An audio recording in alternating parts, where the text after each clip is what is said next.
আমি অসমীয়া যুৱ মঞ্চই ক'ব বিচাৰিছোঁ, যিহেতু আমি দেখিবলৈ পাৰোঁ যে নগাঁৱত এটা ইমান দুখ লগা এটা ঘটনা ঘটি গ'ল, গতিকে চালে দুখত সঁচা অৰ্থত ক'বলৈ গোটেই অসমবাসী ৰাইজ, গোটেই ভাৰতবাসী ৰাইজ আজি দুখত মৰ্মাহত হৈছে। কাৰণ এটা কণমানি শিশু থাকি গৈছে। আৰু আমি এটাই কথা ক'ব বিচাৰিছোঁ যে আগতেও আমি কৈ আহিছিলোঁ যে মিয়া মানে হৈ গ'ল চোৰ, মিয়া মানে হৈ গ'ল ডকাইত, মিয়া মানে হৈ গ'ল ড্ৰাগছৰ বেপাৰী, মিয়া মানে হৈ গ'ল ৰেপিষ্ট, মিয়া মানে হৈ গ'ল গাড়ী চোৰ। সকলোতে মিয়া, নকল পইচা, নকলো চবলৈ সকলোতে অকল মিয়া মিয়া মিয়া। গতিকে এই মিয়াসকলক যেতিয়া আমি আগৰ পৰা কৈ আহিছিলোঁ যে মিয়া মানে ডকাইত, কিন্তু এছামে বেয়া পাইছিলে। কিন্তু আমি কোনো ধৰণৰ কাৰো ধৰ্মৰ প্ৰতি আমাৰ কোনো ধৰণৰ আক্ষেপ নাই। কিন্তু আপোনালোকে নিজে চিন্তা কৰক যে এইখিনিয়ে কাক কেনেকৈ বদনাম কৰিছে, আপোনালোকে নিজে এটা চিন্তা কৰি লওক। আৰু এই মিয়াখিনিক যি কিছুমানে প্ৰীতি দেখুৱাই থাকে, এই প্ৰীতিৰ পৰা একদম আঁতৰি যাবৰ বাবে আহ্বান জনাইছোঁ। আই ন' এতিয়া অতি শীঘ্ৰে অসমৰ জনগণে শিক্ষা দিলেই, আৰু এতিয়াও যদি শিক্ষা আপোনালোকে বুজি নুঠে, শিক্ষা নলয়, কিন্তু বহুত পলম হৈ যাব। গতিকে কাৰণ কেলৈ চাওক, অসমতে অসমীয়া নিৰাপত্তা নাইকিয়া হৈ গৈছে। এই ৰূপৰেখা শইকীয়া যিগৰাকী মহিলা, কি ধৰণে কেনেকৈ ধৰণে হত্যা কৰিলে আপোনালোকে চাওকচোন এই এই মিয়াখিনিয়ে।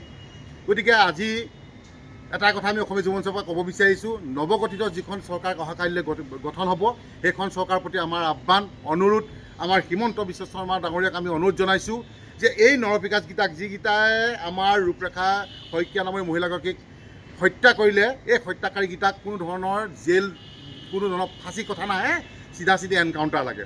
আৰু আমি আশাবাদী যে অহাকালিলৈ আপুনি শপত গ্ৰহণ লোৱাৰ পিছতে আমি তাৰ পিছদিনাখনি আমি ভাল খবৰ পাম বুলি আমি অসমবাসী ৰাইজে আমি ৰৈ থাকিম। চিধাচিধি কথা, যি এই উমৰ আলী, খাইজুল ইছলাম, নজৰুল ইছলাম, মিণ্টু হুছেইন, যি এই চাৰিজনৰ যুৱকৰ উপৰিও যিকেইজন যুৱক আছে, অতি শীঘ্ৰে কৰায়ত্ব কৰিব লাগে, এটাকে এনকাউণ্টাৰ কৰিব লাগে। চিধা কথা, স্পষ্ট কথা। কাৰণ কেলৈ এটা কণমানি থাকি গৈছে, এডাল মানুহ কি সোণৰ চেইন পিন্ধিব নোৱাৰিব? তহঁতৰ লাজ নাই? এই মিয়াখিনিৰ লাজ নাই? তহঁতি বাংলাদেশতো গুচি নাযাওঁ?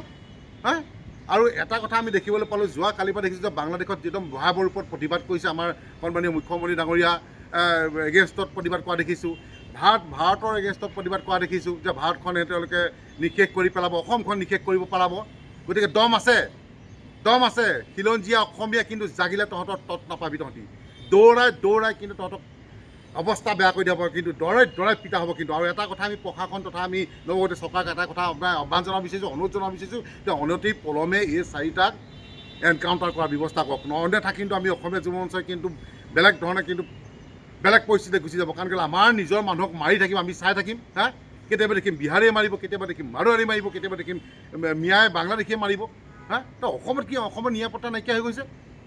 গতিকে মুখ্যমন্ত্ৰী ডাঙৰীয়াক আমি এটা আহ্বান জনাব বিচাৰিম, নৱগঠিত যিজন মুখ্যমন্ত্ৰী ডাঙৰীয়া হ'ব, আমি এটাই কথা আহ্বান জনাব বিচাৰিছোঁ যে এইকেইটাক অতি শীঘ্ৰে এনকাউণ্টাৰ কৰিব লাগে। একদম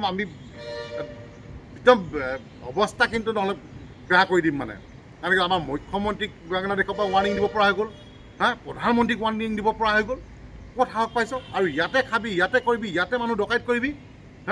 গতিকে আমি এটা কথা আমি মুখ্যমন্ত্ৰী ডাঙৰীয়াক অনুৰোধ জনাইছোঁ যে প্ৰত্যেকখন জিলা আয়ুক্তক আপোনালোকে নিৰ্দেশ দিয়ক যে আমাৰ যিসমূহ ইটা ভাটা চলি আছে, যিসমূহ ভাড়াঘৰত শ মিয়া আপোনাৰ ইটা ভাটাত আছে, শ মিয়া আপুনি দেখিব যে ক'ৰবাত ভাড়াঘৰত আছে। গতিকে তন্নকৈ তেওঁলোকৰ কি কয় ডকুমেণ্টখিনি চাব লাগে, আৰু চাই যিসমূহ বাংলাদেশী একদম বল্ডেজাৰ লগাই আপুনি মানে এনকাউণ্টাৰ কৰে, কি কৰে, একদম বাংলাদেশত পুছবেক কৰিব লাগে। চিধাচিধি কথা, আমাৰ দাবী সেইটোৱেই। আৰু আগতো আমি কৈছিলোঁ অসম চৰকাৰক যে ভাল কামত সদায় আমি অসম চৰকাৰৰ লগত আছিলোঁ, থাকিম।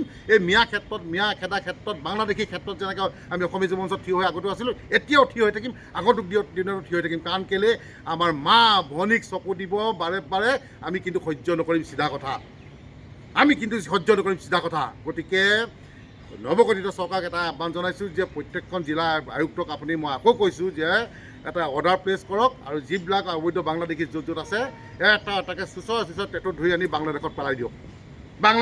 আমি আপোনালোকত আছোঁ আৰু থাকিম। আৰু এই নৰপিশাচকেইটা কিন্তু কোনো ধৰণৰ আমি জেল আমি নাজানো, এইকেইটাক এনকাউণ্টাৰ কৰক, আৰু আমি আপোনাৰ পৰা ভাল খবৰ পাম বুলি আমি আশা থাকিম।